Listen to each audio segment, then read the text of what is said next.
The young waitress gently slid the plate of pancakes toward the boy, whispering, "Same as always, honey, no charge." She never asked his name, never expected anything in return. But that morning, the entire neighborhood froze as 4 gleaming black SUVs pulled up outside the diner. A man in a military dress uniform stepped out, holding a carefully folded letter in his hand. Who were they? And why did everyone suddenly stand when that woman walked out? "Welcome to QH. Let's uncover what really happened, Jenny." Millers was 29 years old, a waitress at Rosie's Diner, a small establishment tucked between a hardware store and a laundromat in rural Kansas. Her life followed the same routine each day. Wake before dawn, walk 3 blocks to work, tie her faded blue apron around her waist, and greet the morning regulars. With a smile that never revealed the loneliness behind it, she lived alone in a 1-bedroom apartment above the pharmacy. Her only family photographs turned yellowed by time. Her father had passed when she was 15, her mother too. Years later, the aunt who raised her had moved to Arizona for her arthritis, leaving Jenny with little more than holiday phone calls and occasional letters. On a Tuesday in early October, Jenny first noticed the boy. He couldn't have been older than 10, small for his age, with careful eyes that seemed to take in everything while revealing nothing.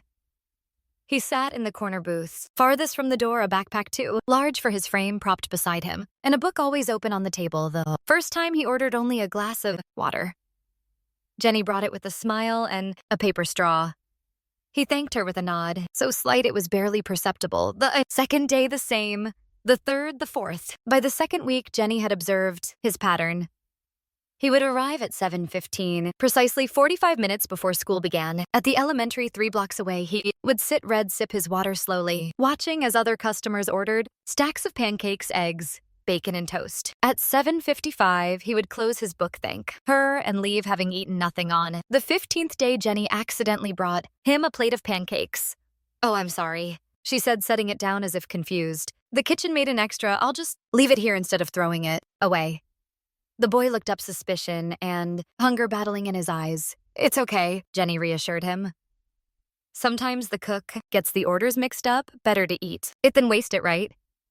She walked away before he could protest, watching from behind the counter as he hesitantly picked up the fork. When she returned 10 minutes later, the plate was empty and the boy's eyes remained fixed on his book, a deliberate avoidance that broke her heart a little. "Thank you," he whispered as she collected the plate. Became their unspoken ritual. Each morning, Jenny would bring the mistaken order or the extra batch the cook made. Pancakes one day, scrambled eggs, and toast the next, oatmeal with brown sugar. When the mornings grew colder, the boy never asked for anything, never initiated conversation beyond a quiet thank you. But he ate every bite, sometimes so quickly it seemed he feared the food might disappear. "Who's that kid you keep serving?" Harold, a retired postal worker who occupied the same stool every morning, asked one day. "Never seen his parents, don't know," Jenny admitted, "but he's hungry." Kathy, who worked the grill, cornered Jenny in the back after the 3rd week. "You're feeding a stray," she said, not unkindly, but with the pragmatism of someone who had seen good intentions backfire. "You give handouts. They never learn gratitude. He'll just disappear one day." "They always do." Jenny didn't argue. She simply shrugged and said, "It's fine. I used to be that hungry, too." It was the most personal information she'd shared with her coworkers in the 3 years she'd worked. At Rosie's, the boy never volunteered his name, and Jenny never asked something in his demeanor. The careful way he entered and exited, how he angled himself to see both the door and the window, told her that questions would only drive him away. Instead, she made sure his water glass stayed full, that the pancakes were always warm, and that the diner felt like a place where he could breathe easier. For 40 minutes each morning, sometimes, when the diner was quiet and the boy was absorbed in his book, Jenny would allow herself to wonder, was he living nearby? Did he have family? Why was he always alone? And why did hunger seem like a familiar companion to him? But she pushed the thoughts away. In her experience, kindness with conditions wasn't kindness at all. So she continued their silent arrangement, watching as the boy's shoulders gradually lowered from their perpetually defensive hunch as his eyes began to meet hers for a second longer. Each time she approached his table, that small change, the moment of eye contact, that stretched from a millisecond to perhaps 2, was enough to convince Jenny that whatever she was doing, however small it might be, mattered. By the 6th week, others had noticed Jenny's routine. With the boy, most said nothing, but some couldn't resist commenting, their observations laced with the particular cruelty of those who have forgotten what it means to need help. Playing charity worker on company time, asked a businessman who frequented the diner, his tone suggesting he found the entire arrangement distasteful. "Kids these days expect handouts everywhere." "Times must be changing," remarked another regular. "In my day, No one gave away free food just because someone looked sad. Jenny heard these comments but let them slide off. Her like rain from a window pane, she'd learned early that defending kindness often hardened the hearts of those who criticized it. However, Mark the diner's manager wasn't so easily ignored. He called Jenny into the small office. Behind the kitchen one morning, his expression serious beneath his perpetually sweaty brow. "I've been watching you with that kid," he said, fingers tapping against the laminate desk. "Can't have employees giving away free meals. It's bad for business and sets a precedent." Jenny twisted her apron in her hands. "I understand. I'll cover the cost myself." Mark's eyebrows shot up. "From your tips, those barely cover your rent." "It's my choice," Jenny replied, something resolute in her voice that made Mark study her more carefully. "Just one meal a day I can manage." After a moment, Mark sighed. "Fine, but if it affects your work or if that kid causes any trouble, it stops immediately. Understand?" Jenny nodded, relief washing over her. She'd anticipated being reprimanded, perhaps even fired, but this compromise she could live with. Morning, she set aside a portion of her tips money that might have gone toward a new winter coat or the dentist appointment she'd been postponing, and paid for the boy's breakfast on a particularly cold Thursday in November. The boy didn't show up. Jenny found herself checking the door every few minutes, an uneasy feeling settling in her stomach. She prepared his usual plate of pancakes anyway, setting it at his empty booth just in case. "We have food," Kathy muttered as she passed by, shaking her head. By closing time, the untouched plate had become a silent rebuke. Jenny wrapped the cold pancakes and took them home, unable to simply throw them away. The boy didn't appear the next day either, or the next. A week passed with no sign of him, and Jenny began to wonder if Kathy had been right. Had he simply moved on, as strays often did? The thought left her with a hollow ache she couldn't quite explain. She'd known nothing about him. Not his name, not his story, yet his absence felt significant. A small light extinguished. "Told you," Kathy said on the 10th day of his absence. Not unkindly, but with the assurance of someone whose pessimism had once again been validated. They never stick around once the free ride ends. During this period, Jenny noticed a customer taking photos of the empty booth where she still occasionally left a meal just in case. The next day, she discovered why a local Facebook group had shared the images with a mocking caption, "Rosie's Diner now serving imaginary charity cases." The comments were even worse. "Publicity stunt bet. They'll claim the food goes to underprivileged children while throwing it away. Feeding strays just creates dependency. That waitress needs a reality check next time a strange kid approaches. You remember this? You're being set up for something." Jenny had never considered herself particularly vulnerable to others' opinions, but the cruelty of these comments stung. That night, alone in her apartment, she questioned her actions for the first time. Was she foolish to help someone without knowing anything about them? Was she projecting her own past onto a situation she didn't understand? Seeking comfort, she opened the small wooden box where she kept her most precious possessions. Inside lay a faded photograph of her father in his army medic uniform, his smile gentle despite the harsh desert backdrop. Beside it was the small leather journal he'd carried through his service, the pages worn from frequent handling. Jenny opened it to a dog-eared page, reading the words she knew by heart. "Shared a half ration with a local boy today. Johnson said I was crazy, that he'd probably report our position to hostels maybe, but the look in his eyes when he ate, same as mine when Mom would save me the last piece of bread during the hard times. No one grows poorer by sharing half a loaf, but those who forget to share remain hungry their whole lives." Jenny traced her finger over her father's handwriting, a sudden clarity washing over her. She didn't need to know the boy's name or story to recognize hunger, and hunger, whether physical or emotional, asked for bread, not questions. Nobody knew the boy's name. Nobody remembered the face of the person who helped, but each morning someone wasn't hungry anymore. If you still believe small acts can change someone's life, please type hope. On the morning of the boy's 23rd absence, Jenny arrived at the diner with diminished expectations, the habit of looking toward the door at 7:15 remained, but the sharp anticipation had dulled to a quiet resignation. Still, she prepared a small plate of pancakes, just in case, and placed it at his usual booth at 9:17 a.m. Everything changed. The first sign was the sudden quiet that fell over the usually bustling diner. Jenny, refilling coffee at a booth near the window, glanced up to see 4 black SUVs with government plates pulling into the small parking lot. They moved with choreographed precision, forming a semicircle in front of the entrance. Customers stopped mid-con conversation. Forks paused halfway to mouths outside. Pedestrians slowed to stare as uniformed men emerged from the vehicles, standing at attention beside each door. From the lead SUV stepped a man whose bearing commanded attention before his uniform did, tall with the weathered face of someone who had seen too much sun and too little piece. He wore the dress, uniform of a high-ranking military officer, his chest adorned with rows of ribbons and medals that caught the morning light. He scanned the diner's facade before walking purposefully toward the entrance, flanked by two younger officers. The bell above the door chimed as they entered, the sound unusually loud in the expected silence. Mark emerged from his back office, straightening his tie nervously. "Can I help you, gentlemen?" he asked, his voice higher than usual. The senior officer removed his cap. "I'm looking for someone who works here, a woman named Jenny." The diner became so quiet, Jenny could hear the soft hum of the refrigerator behind the counter. All eyes turned toward her. As she stepped forward, coffee pot still in hand, "I'm Jenny," she said, trying to keep her voice steady despite the sudden dryness in her throat. The officer's stern expression softened slightly. "Jenny Millers," she nodded, setting down the pot before her trembling hands could betray her anxiety. "My name is Colonel David Reeves, United States Army Special Forces Command." He reached into his breast pocket and withdrew an envelope, crisp and official looking. "I'm here because of a promise made to one of my men." He extended the envelope toward her. "This is a letter from the commanding general of Special Forces Operations, and I have a personal message as well from Adam's father." "Adam," Jenny repeated, the name unfamiliar yet somehow significant. "The boy you've been feeding for the past several months," Colonel Reeves explained. "Adam Thompson. His father was Master Sergeant James Thompson, one of the finest soldiers under my command." Was the past tense landed like a physical weight on Jenny's shoulders. "I don't understand," she said, still not taking the envelope. "Is Adam okay?" "He's safe," the colonel assured her. "He's with his grandparents, now in Colorado, but for almost 3 months. He came here every morning before school, after his father was deployed on a classified operation." The pieces began falling into place for Jenny, the boy's solitude, his careful watchfulness, the hunger that seemed deeper than physical need.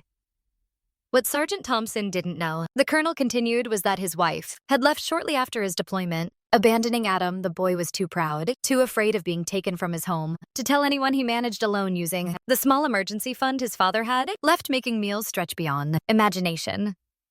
A collective murmur of shock rippled through the diner. Jenny felt her heart constricting as she imagined Adam, now with a name, with the story, trying to survive alone, waiting for a father who would never return. Sergeant Thompson fell in Afghanistan 2 months ago, Colonel Reeves said, his voice professional but not without emotion. In his final letter, he wrote that if anything happened to him, we should thank the woman named Jenny at the diner who fed Adam without asking questions. He opened the envelope. Removing a handwritten note on faded paper, he wrote, "If I don't make it back, please find the person who has been giving my son breakfast." Adam mentioned her in his letters to me. He said she never asked why he was alone or made him feel ashamed. She just fed him day after day, expecting nothing. Tell her she didn't just feed a hungry child, she preserved the dignity of a soldier's son. Jenny accepted the letter with trembling hands, tears blurring her vision. The colonel's voice seemed to come from far away as he continued. The letter was read at Sergeant Thompson's memorial service. "When Adam finally told us about you, the entire Special Forces community made it our mission to find you and thank you in person. What you did," his voice caught briefly, "what you did for the child of one of our own without even knowing who he was, that means something to all of us." The diner had fallen completely silent. Even those who had mocked Jenny's actions sat motionless, faces reflecting shock and in some cases shame. Colonel Reeves straightened to his full height, snapped to attention, and rendered a formal salute, a gesture of profound respect rarely given to civilians behind him. Every military person present did the same on behalf of the United States Army Special Forces, the brothers in arms of Master Sergeant Thompson, and most importantly on behalf of Adam. "Thank you." Jenny stood frozen, overwhelmed by the knowledge that her simple acts of kindness, pancakes and eggs, a glass of milk, a smile without questions, had meant so much to a boy living through unimaginable circumstances, to a father fighting his last battles far from home. "I didn't know," she finally managed, her voice barely above a whisper. "I just couldn't let him go hungry." The colonel nodded. "Sometimes that's enough, Miss Millers. Sometimes feeding a hungry child without asking why they're hungry is the greatest kindness of all." As if on cue, every military person in the room and every soldier standing outside by the vehicles saluted in perfect unison. Customers in the diner, moved by the ceremony unfolding before them, rose to their feet in silent respect. Jenny, the quiet waitress who had lived nearly invisibly for years, stood in the center of it all, clutching a father's last thank you in her hands, a woman whose small daily kindness had preserved not just a child's well-being but a soldier's teacher's honor and peace of mind in his final days. The week following the Colonel's visit transformed Ross's diner in ways no one could have predicted. The story spread through town like wildfire, jumping from conversation to social media to the local newspaper. The same Facebook group that had mocked Jenny's charity case now shared a heartfelt retelling of Master Sergeant Thompson's letter, gathering thousands of shares in supportive comments. Regular customers began requesting Jenny's section. Specifically, they left generous tips with notes of appreciation. Thank you for reminding us what matters. And my son is in the Navy. Your kindness gives me hope. Mark, who had initially grudged Jenny's free pancakes, hung a small American flag beside the booth where Adam had sat. Beneath it, he placed a discreet plaque, reserved for those who serve and the families who wait. The booth was never empty again, occupied by veterans active duty personnel passing through town and occasionally by families clearly struggling but treated with quiet dignity by the staff. On the seventh day after the Colonel's visit, a manila envelope arrived addressed to Jenny. Inside was a handwritten letter on line notebook paper, the carefully formed letters betraying the youth of its author. Dear Miss Jenny, I didn't know your name until that day the Colonel came to find you, but every morning for those months you were the only person who looked at me like I wasn't invisible or broken. Dad always told me that real heroes don't wear capes. They wear the uniform, but I think sometimes they wear aprons too. When Dad stopped writing, I thought the world had forgotten both of us. But you remembered me every day, even when I couldn't tell you why I was alone. Grandma and Grandpa are nice. They're teaching me to fish, and Grandma makes good cookies, but I miss Dad, and sometimes I miss your pancakes too. Thank you for not asking questions when I couldn't answer them. Your friend Adam Thompson, P.S. I finished the book I was reading. It had a happy ending after all. Jenny framed the letter and hung it behind the counter, not prominently, not for show, but as a personal reminder of why small kindnesses matter. When customers asked about it, she would simply smile and say, just a thank you. Note from a special customer, a word of the diners. Connection to special forces spread throughout military communities. Soldiers passing through town made detours to visit, often leaving unit coins or patches as tokens of appreciation. These too found their place on a small bulletin board behind the counter, a growing collage of gratitude from around the world. 3 months after the Colonel's visit, a school group came to the diner for lunch after a field trip. An 8-year-old girl with curious eyes studied Jenny as she refilled water glasses. My dad says you're a hero, the child announced matter-of-factly. Do you feel like one? Jenny smiled, kneeling to meet the girl's gaze. No, sweetheart, I'm just someone who knows what it feels like to be hungry. Not just for food, the girl's teacher added quietly, having overheard the exchange. Jenny looked up, meeting the woman's understanding gaze. With a nod, the teacher was right. Hunger came in many forms. Food was only the most obvious. As summer approached, the diner hosted a fundraiser for military families, raising enough to establish a small emergency fund for children of deployed parents. Mark, surprisingly, matched the donations personally, admitting to Jenny that her quiet persistence had changed something in him. Never understood why my father was so adamant about feeding every stray kid in the neighborhood, he confessed, drove my mother crazy, but I think I get it now. Sometimes a meal is more than food. On a quiet Tuesday morning, almost exactly a year after Adam had first walked into the diner, Jenny arrived for her shift to find something small and metallic on her usual station, a challenge coin, the special token carried by military personnel, usually given only to those within their units, lay beside her order. Pad one side bore the insignia of the Special Forces, the other had been custom engraved Seer Memoir, always remembering. Jenny looked around the empty diner, searching for whoever might have left it. Finding no one, she stepped outside, scanning the street as the early morning breeze gently stirred the American flag hanging above the entrance. No unusual. Cars were parked nearby, no waiting. Messengers, just the town waking up, sprinklers ticking on lawns, and the distant sound of the school bus making its first rounds. She slipped the coin into her pocket. Its weight a comforting reminder that kindness offered without expectation sometimes returns in unexpected ways. That evening, as she hung her apron before heading home, Jenny noticed Mark placing a new sign in the diner's window, simple but elegant. It read, "Whoever you are, whatever you can, pay no one leaves hungry." When he caught her watching, he shrugged. Self-consciously, new policy figured it was time. Jenny smiled, understanding the unspoken acknowledgement in his gesture. No grand speeches, no public declarations, just a quiet commitment to see the hunger in others and respond with what was needed most, food without judgment, kindness without questions. As she walked home in the fading light, the challenge coined a solid presence in her pocket. Jenny thought about Adam now growing up with his grandparents in Colorado, carrying his father's memory, and perhaps she hoped the knowledge that even in one's darkest moments, kindness exists in unexpected places. Not everyone who helps needs recognition. Some people just need to know that today someone isn't hungry, and that alone is enough to change a life.